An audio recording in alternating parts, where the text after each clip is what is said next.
Okay, so as I said, thank you very much for this invitation. For me, it's a pleasure to always be able to present our activities to industries and institutes from our member states. I will just remind you that EUMETSAT, I mean, I cannot talk about beautiful satellites because EUMETSAT actually is an operational organization. So what we are doing, we are a smooth operator, as I say, of our meteorological satellites, of the satellites that ESA builds or under with our funding as well. And basically, we are operating these satellites and we are responsible for the ground segments for these operations and the launcher services and LEOP services. So having said that, where do we get the mandate from our member states to fund our activities is from our financial rules. That is a legal document that is approved by the EUMETSAT Council and it's public. And there you can see two main principles that our member states have mandated us to spend taxpayers' money, it's your money, for our procurements. And these principles are very, let's say, very usual in the public, in the governmental public procurement world. The first one is the open competition. So we use the open competition as a mandatory tool for all our procurements of value above 100,000 euro. There are, of course, exceptions to this rule. If we have a sole source technology, if we have a follow-up activity that we cannot separate from a previous contractor, or in cases of urgency. And the second and very important principle is that we follow the best value for money. And this means that we do not necessarily award the contracts to the cheapest compliant offer, but we award the contract to the offer that is regarded as the most advantageous with respect to the trade-off between technical merit, quality, running costs, risk, schedule, and price. You should know that in our procurement system, the cheapest offer gets always the highest mark on the price criterion. But still, the trade-off, and depending on the weighting factors that are published against the evaluation criteria for each activity, this basically this determines the trade-off and who is the contractor that represents the best value for money for the organization. This applies also to Copernicus procurements undertaking on behalf of the European Commission. So EUMETSAT is an entrusted entity of the EU, and we apply our rules with one big exception. For the EUMETSAT procurement, we apply adjective marking, so qualitative marking. So we assign ranges, if you want, of numerical marks to the offer so that we have a bit more flexibility when we select the best value for money contractor. Whereas for Copernicus, we have to follow the numerical marking system. If I go into more details on the open competition principle, for procurements of value above 100,000 euros, as I said, we follow always, we have a so-called invitation to tender that is published on our bidding portal EUMETS. And the invitation to tender is open to our EUMETSAT member states. However, we can still accept offers from outside the EUMETSAT member states if there is no enough competition among the EUMETSAT member states. Still, the clear majority of the scope of the work, so when you decide to submit an offer to EUMETSAT, you have to make sure that your industrial consortium comes from within the EUMETSAT member states. And this gives, if you want, a preference. It's a preferential clause. It gives a preference in favor of your offer. If one bidder makes the choice to have subcontractors, for example, outside the EUMETSAT member states, the offer is acceptable, but still you may not be the winner because we have to give preference to the offer that comes from within the member states, provided that it's good. If, however, you still decide to go with a non-EUMETSAT subcontractor, then the clear majority of the scope of the work and the majority of the funding has to be spent within the EUMETSAT member states. Just to recall, the EUMETSAT member states are different than the EU member states. We have also Switzerland, Turkey, Iceland, Norway, and the UK. We don't have at EUMETSAT geographical or industrial return rules like the ESA ones. So we really select the best value for money contractor. For the lower tiers, We encourage, of course, that you select your subcontractors in open competition, but it's not something that we monitor. We allow the industrial consortia form themselves freely. For Copernicus procurements, the open competition is restricted to EU member states and countries participating in the Copernicus program through an agreement with the Commission. And recently that was the case for the UK companies. Now, I will come to the setup that we are working with so that you understand a bit the relationship of EUMETSAT to ESA.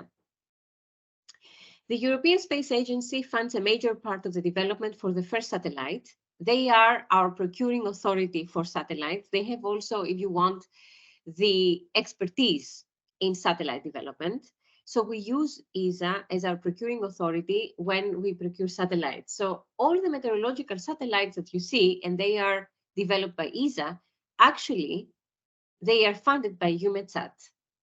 EUMETSAT financially contributes a fixed share, 30% to development costs of the prototype, and we fully fund the recurrent satellites. And these satellites are procured under the same ESA contract as a procurement en bloc. The space segment contractors are selected by ESA in line with the ESA procurement rules. So in that case, we have the G-return because we have to follow the ESA procurement rules.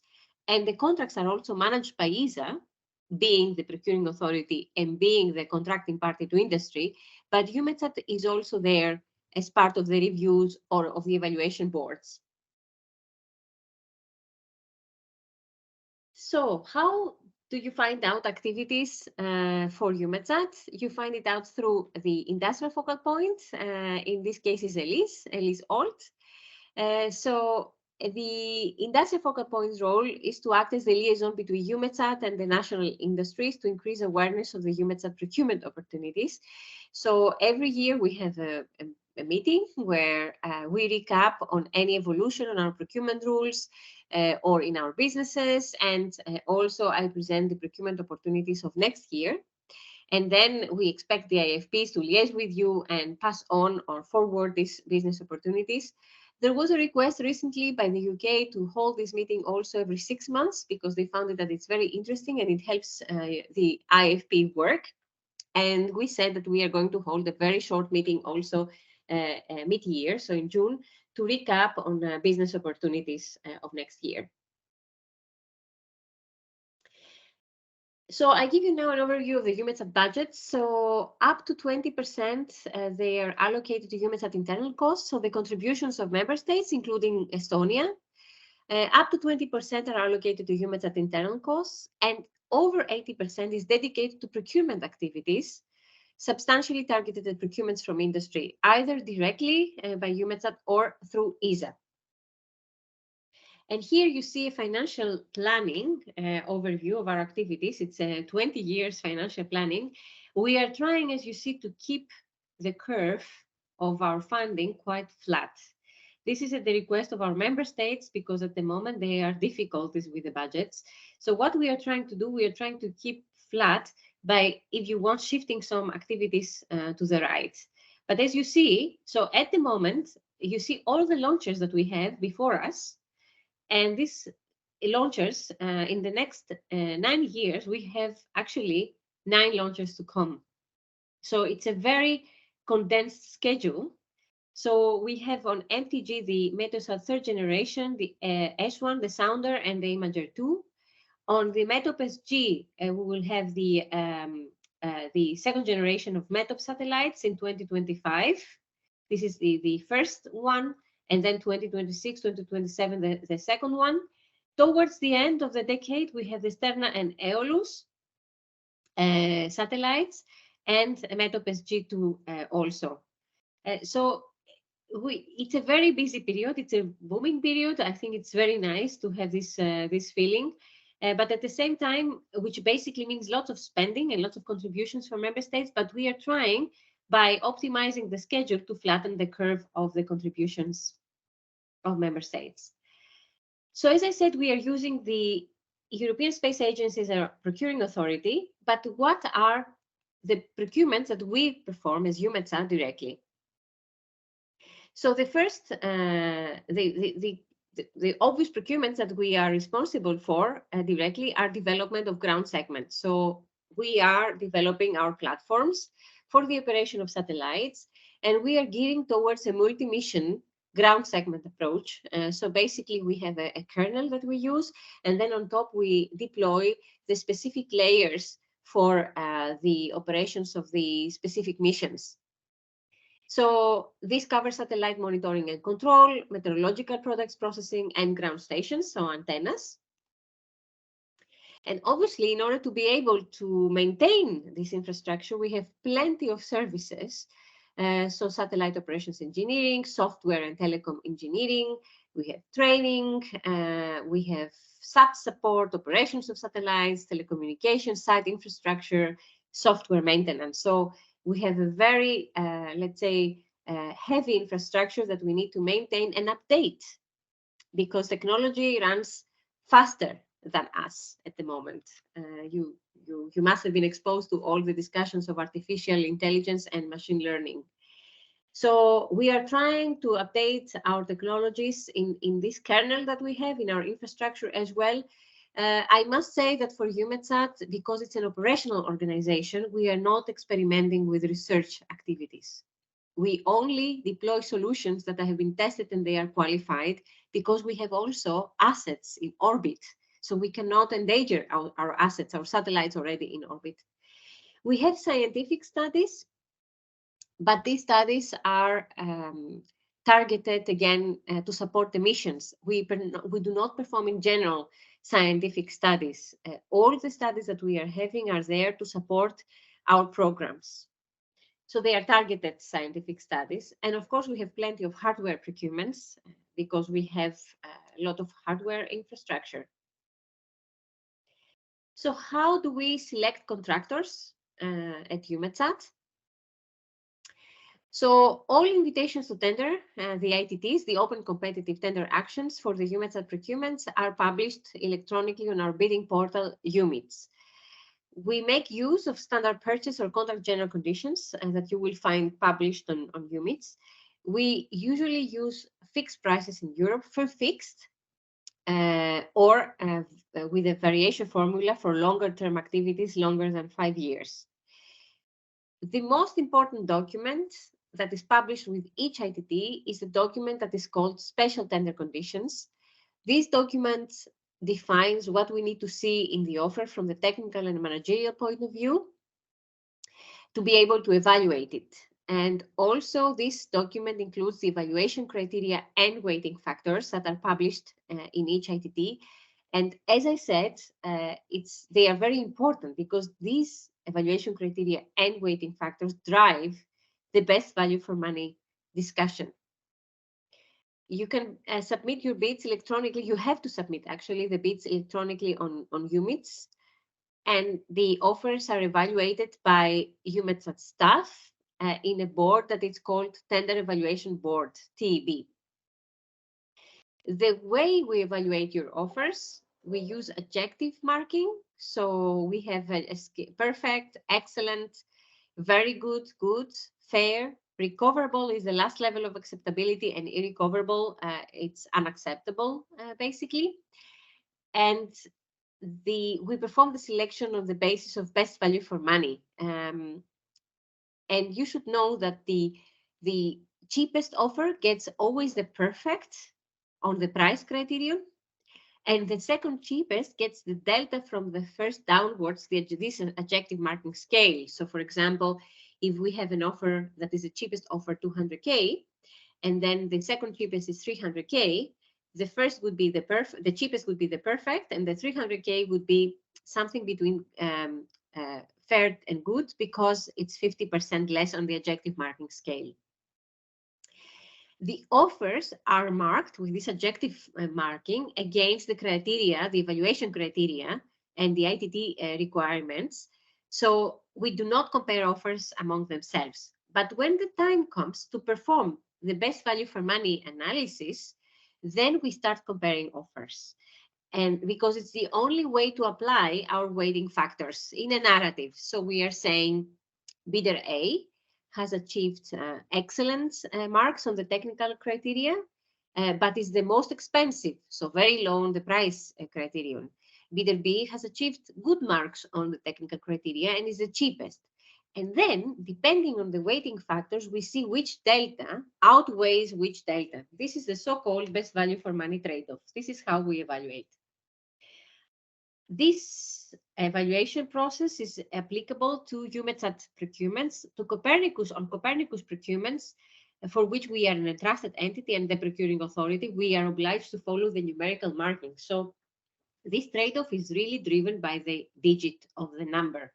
So we do not compare offers among themselves, because at the end, whoever scores the highest numerical mark gets the contract.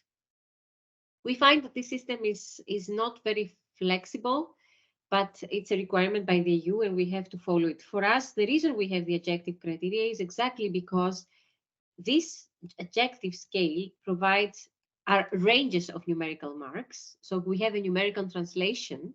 Perfect is 100, excellent is 90, very good is 75, good is 60, fair is 50, recoverable is 40, and anything below 40 is irrecoverable. So when, for example, somebody gives a mark very good, it means that you get the mark between 75 to 90. So it's a range of numerical marks. And the reason we do that, and we need this flexibility for our activities, is because these activities are all interlinked.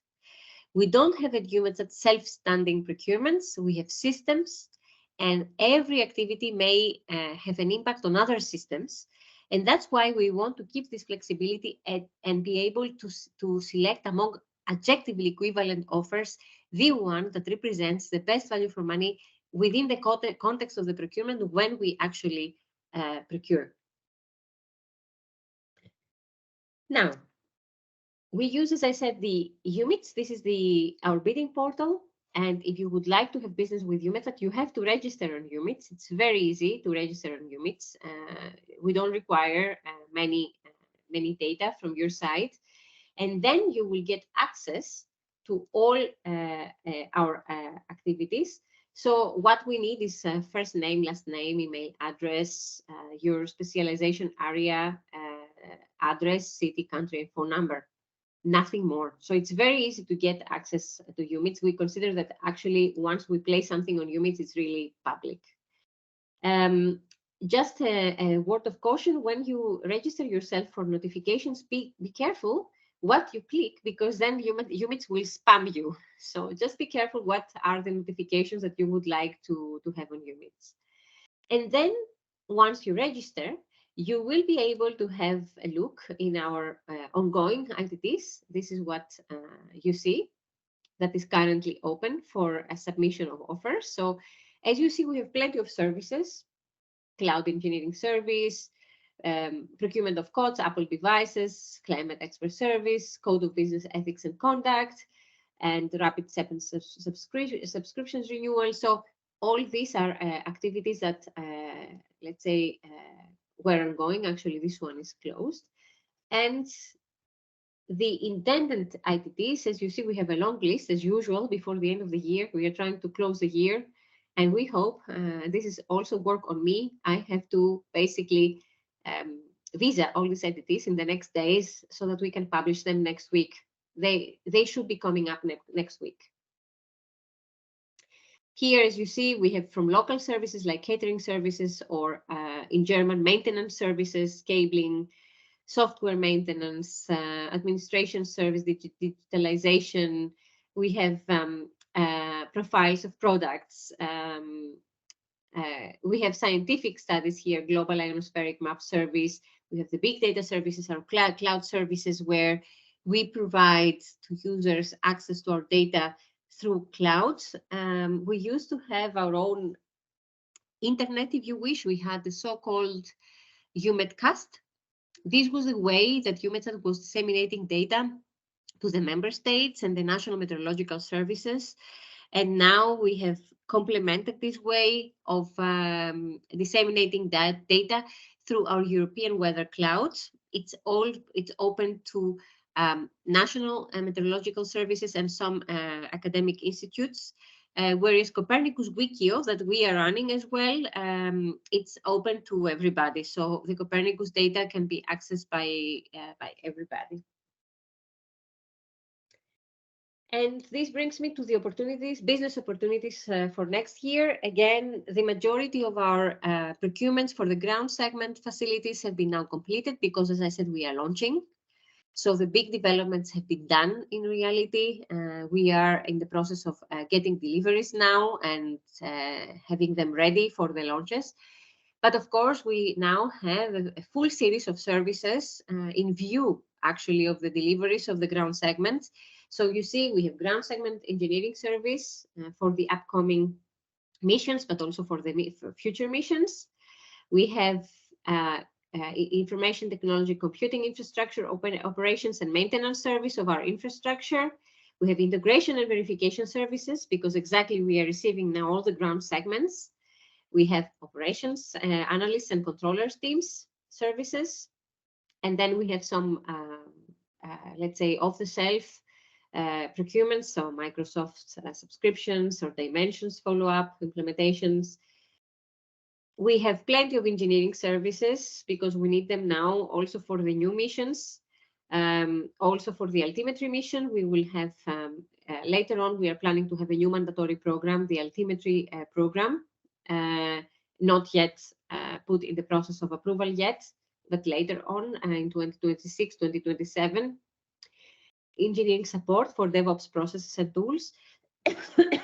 As you see, we have also production of data sets for AI machine learning. So we are starting exploring here at EUMETSAT how artificial intelligence could be of relevance to us or of usefulness to us, because as I said, we are an operational organization. We are not dealing or using startup ideas. So new space, we have not been using many technologies from new space yet because we have to use only qualified solutions, but we have to explore what artificial intelligence could mean for us. And this is what you see here. And then we have, again, a scientific data provision service for the MetaPSG SCA instrument data and scientific podcast production. On Copernicus, we have it's the second, let's say, MFF that for which EUMETSAT has been an entrusted entity now. So we had Copernicus 1 that was completed in 2021, and now we are in the middle of Copernicus 2. And for this, basically, you see that we have there is an element of development for the CO2 emission. So, which is a mission that will be measuring the CO2 emissions. So it is a mission of political, I think, impact. A very nice mission. So in this, we are dealing with the ground segments for the CO2 emission, and there we have some development. But again, plenty of services, ground segment system engineering, again, the artificial intelligence for Wikio services, for the clouds, the big data services that I mentioned before. Again, scientific, the ocean color system vicarious calibration. This is really an amazing activity with buoys in the middle of the sea. And of course, data services, interoperability and advanced data access. Again, this is part of the big data services. EUMETSAT is also an entrusted entity for Destination Earth, which is another program, not Copernicus. We just completed phase 1, and now we are in the process of getting the phase 2 extension. There will be new procurements coming up for Destination Earth, but these have not been yet defined because we just got the approval of phase 2. But I expect that in Q1 2024 we will have new procurements for Destination Earth. And yes, I think that was it from my side. I would welcome any questions that you may have.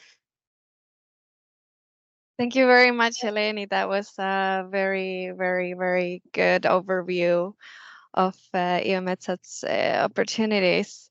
I see Martin Jussi has a question. You can. Yeah. Yes. Hi.